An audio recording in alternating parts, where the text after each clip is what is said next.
Lors de l'ultime assaut contre le terrifiant Onslaught, au cœur d'une New York dévastée, les plus grands héros de la Terre se sont sacrifiés pour emporter la créature dans le néant. Pendant près d'un an, tout le monde a cru que les Avengers et les Quatre Fantastiques étaient morts, mais c'était mal connaître la malléabilité de l'univers, surtout entre les mains d'un enfant aussi imaginatif que Franklin Richards, le fils de Sue Storm et Reed Richards eux-mêmes. Inconsciemment, Franklin a usé de ses immenses pouvoirs sur la réalité pour modifier la fin de ses héros. Non pas décédés après un dernier combat, mais simplement transportés sur une copie conforme de la Terre dans une dimension de poche où ils ont mené une vie similaire mais différente tout à la fois. Menacé par Galactus, cette dimension a failli disparaître, n'eût été l'intervention salvatrice et plutôt étonnante du docteur Fatalis, lui aussi embarqué dans cette étrange aventure. Aujourd'hui, c'est au Céleste que revient le dernier mot. Ces entités divines qui régissent l'équilibre de l'univers prennent contact avec Franklin à travers l'une des leurs, Ashema, qui prend alors forme humaine pour ne pas brusquer le petit. Ashema lui fait une proposition assez simple. Des deux mondes jumeaux, l'un doit disparaître. Et c'est à Franklin, du haut de son jeune âge, de prendre cette lourde décision. Refusant évidemment de perdre tout ce qu'il a construit et toutes les personnes qui comptent pour lui, l'enfant parvient, avec l'aide de ses parents, à trouver une autre solution. Transporter toutes les personnes issues de la Terre primordiale jusque sur leur monde d'origine, rééquilibrant ainsi les forces cosmiques. Ashema et les Célestes n'y voient au final pas d'objection, et c'est une fois encore grâce à Fatalis que le voyage sera rendu possible. Cependant, Fatalis est jaloux du pouvoir de Franklin et tente de s'en emparer de force, ce qui déclenche immédiatement l'ire de Thor, qui s'interpose et emporte le vilain avec lui dans les confins de l'espace, tandis que tous les autres regagnent la Terre sains et saufs. Thor et Fatalis régleront à leur façon leurs petits différends, et le tyran regagnera finalement la Terre à son tour, mais pas la bonne version.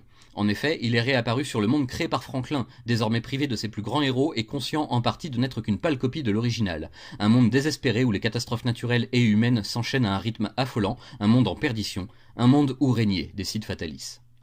Bien vite, le bon docteur met fin à la plupart des conflits qui gangrènent ce qu'il convient désormais d'appeler la contre-terre, et il réussit même l'exploit de réunir plusieurs nations belligérantes sous sa coupe, instaurant au final, et après bien des difficultés, un âge de paix et de raison, où la parole de Fatalis est force de loi, et où tout à chacun lui est soumis. Une paix sévère mais juste. Malheureusement, il y a encore quelques oppositions, et assez rapidement le rêve d'unité mondiale de Fatalis se retournera contre lui, le forçant une fois de plus à abandonner ses plans et à reparaître sur son monde natal, où il affrontera ses propres démons.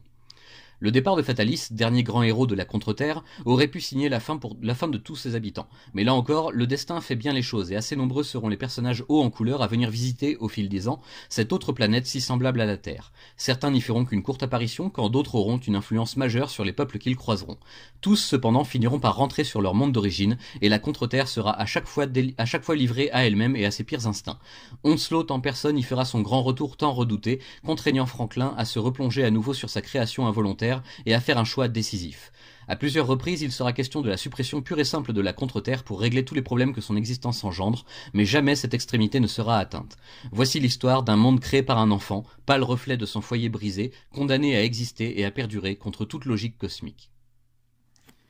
Nous voici en présence d'un omnibus assez particulier puisqu'il contient pratiquement tout ce que Marvel a pu publier sur la Contre-Terre depuis la révélation de sa création par Franklin Richards en 97. La parenthèse Heroes Reborn étant achevée, il était grand temps que les plus célèbres héros retrouvent leur monde natal, mais que faire alors de tout ce qui avait été développé durant toute une année éditoriale? Les auteurs et éditeurs ont décidé assez sagement de ne pas tout jeter à la poubelle et de conserver cet autre univers qui deviendra assez vite une Terre bis orbitant à l'inverse de la nôtre, car au fond c'était une sorte de réservoir presque inépuisable de récits et de réécritures potentielles. Quelque chose ne prend pas sur Terre, voyons ce qu'il en est sur la contre-Terre. Avec cette logique assez simple, des dizaines d'histoires et de personnages ont vu leur destin être chamboulés par l'existence de cet autre monde, à commencer par le Docteur Fatalis, véritable éminence grise de ce massif album, qui aurait largement mérité selon moi de figurer sur le dessin du dos de la jaquette, à la place du Captain America choisi par Panini.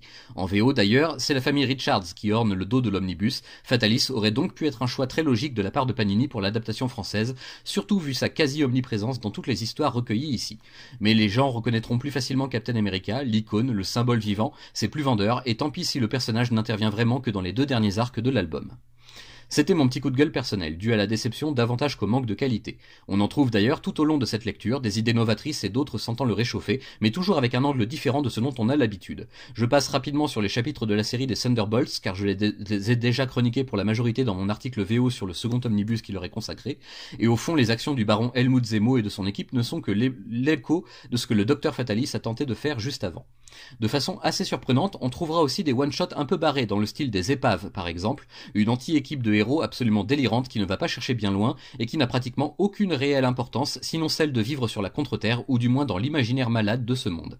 Les deux dernières sagas, Onslaught Reborn et Onslaught Unleashed, sont une sorte de retour en arrière qui nous raconte ce qu'est devenu cet archi-vilain emblématique des années 90, sans qui au fond rien de tout ceci n'aurait été possible. C'est aussi l'occasion de déguster à nouveau les somptueux dessins de Rob Liefeld sur un scénario de Jeff Lubb, rendant hommage à son fils trop tôt disparu. Je trouve que ça valait le coup d'être cité.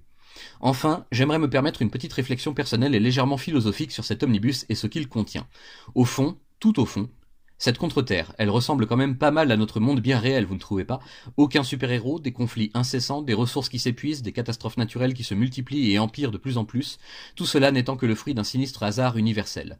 Alors s'il m'était permis d'imaginer une issue de sortie, peut-être que je penserais à notre Terre comme étant le rêve d'un être un rien dérangé et instable. Ça serait plus rassurant que la certitude d'être unique dans le cosmos et de gâcher notre existence en brouilles inutiles et souvent inhumaines. Si c'était nous le rêve et non ce que nous lisions. Ne valons-nous pas mieux que cela? Ne pouvons-nous faire mieux, à nous tous? Qu'un enfant nous montre la voie, ce serait déjà un bon début. Le reste n'est qu'imaginaire.